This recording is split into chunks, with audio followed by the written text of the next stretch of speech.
All right, guys. Here's another update on how things are going with my custom die-cast building, and wanted to show you where I'm at and a few things, and just kind of give you an update on what's going on. So, all right, I have completed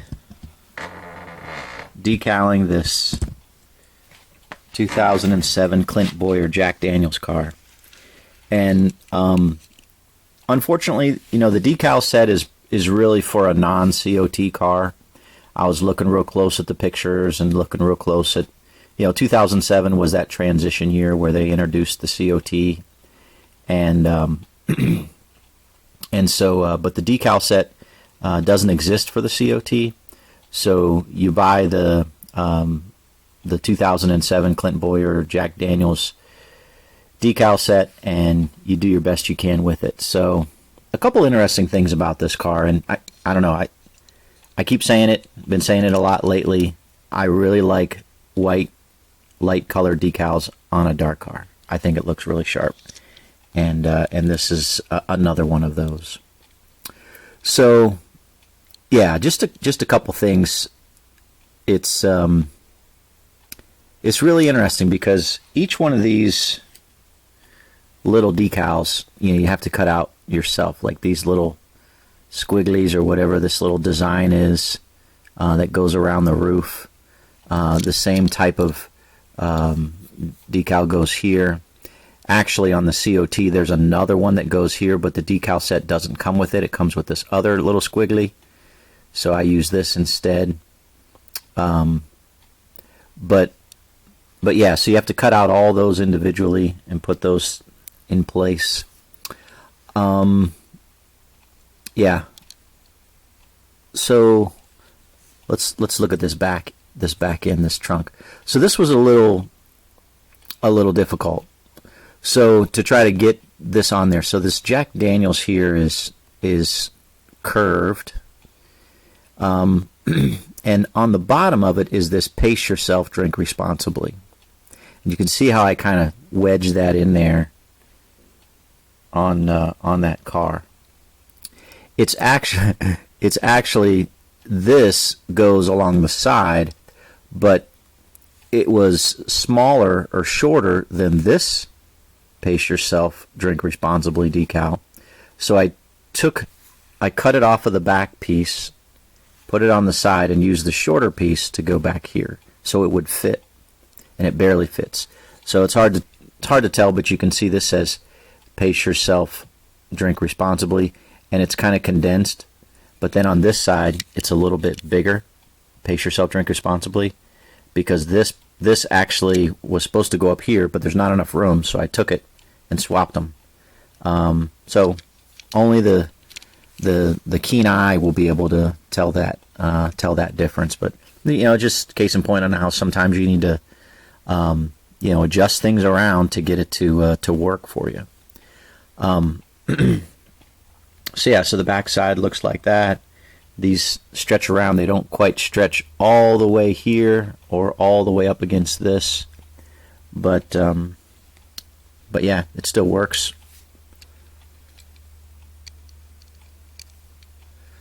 It's interesting, these little lines, they go just above, so you have the black down here on the side skirt, and this little white stripe goes along here, and it actually goes across the front as well. So that's getting that to lay in there and to lay against these little cable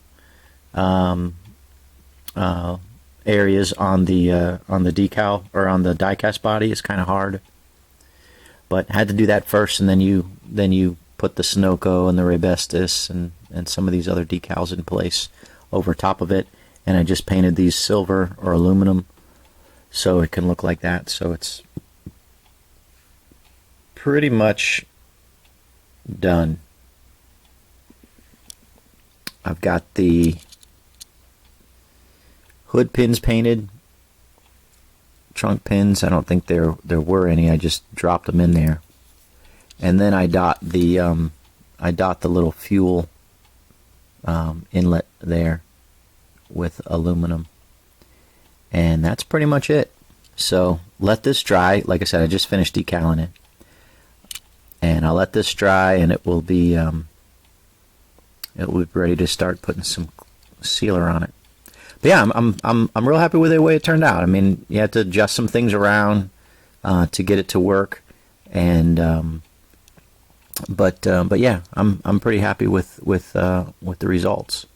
So what do I got here? Oh, looks like I got a little aluminum. I'll have to cover that up. Oh, I'm making it worse. I should just stop. Let it dry. I'll scrape it off and paint it black later.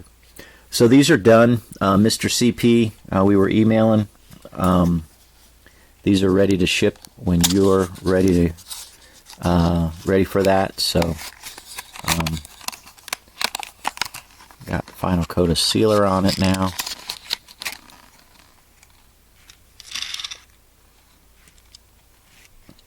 Actually, no, I don't.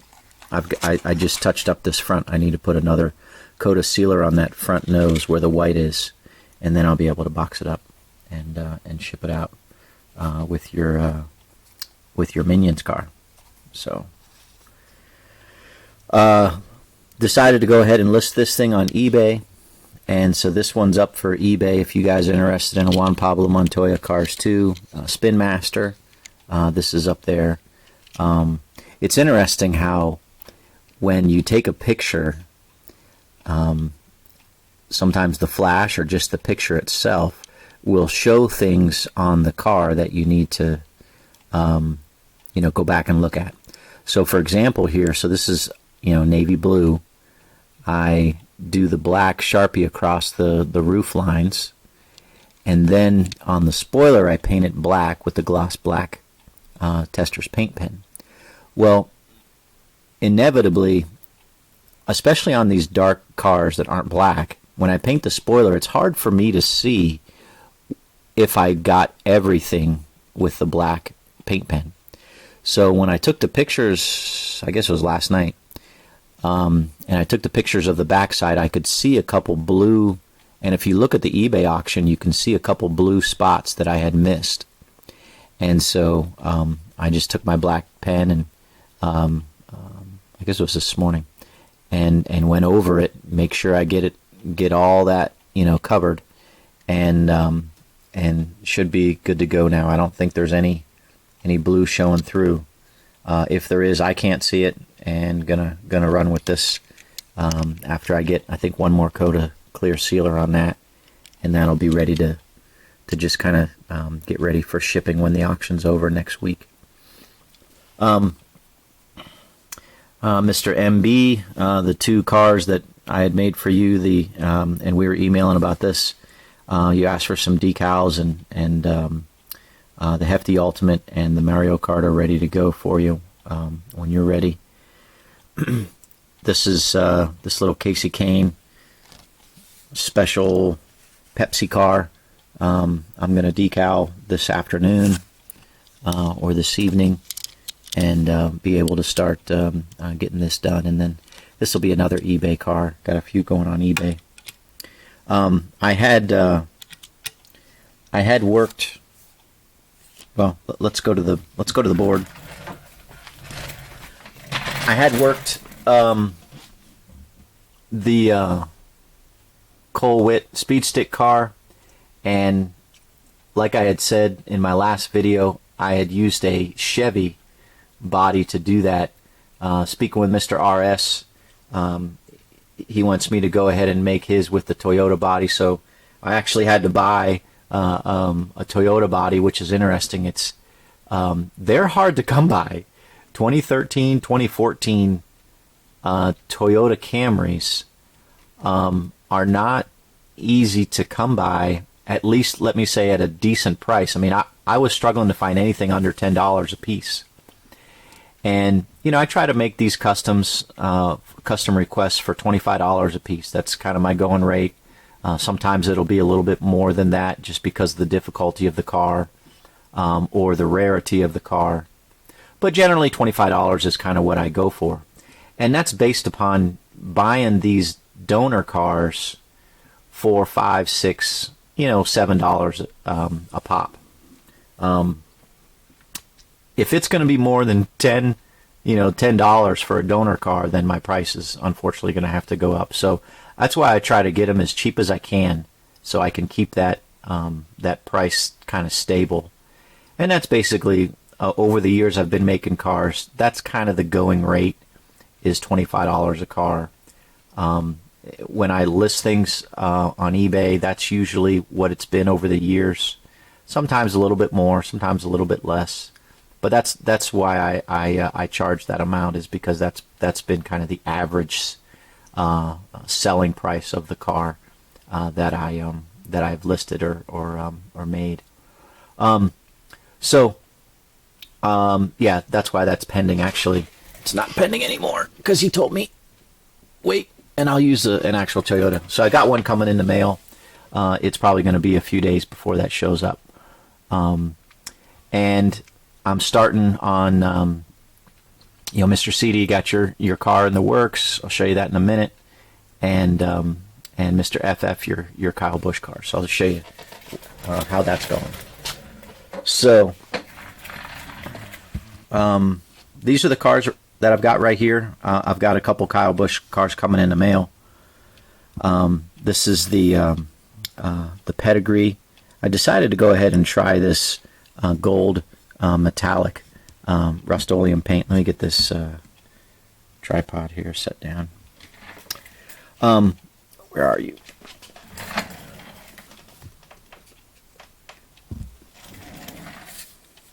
So it's this Rust-Oleum metallic. You do have to prime it. It's not a paint and primer. It's just a Rust-Oleum metallic paint. And I just primed it with regular flat white primer. And it dried like super fast. I mean, I just painted this it was like less than an hour ago. And it's already really dry to the touch.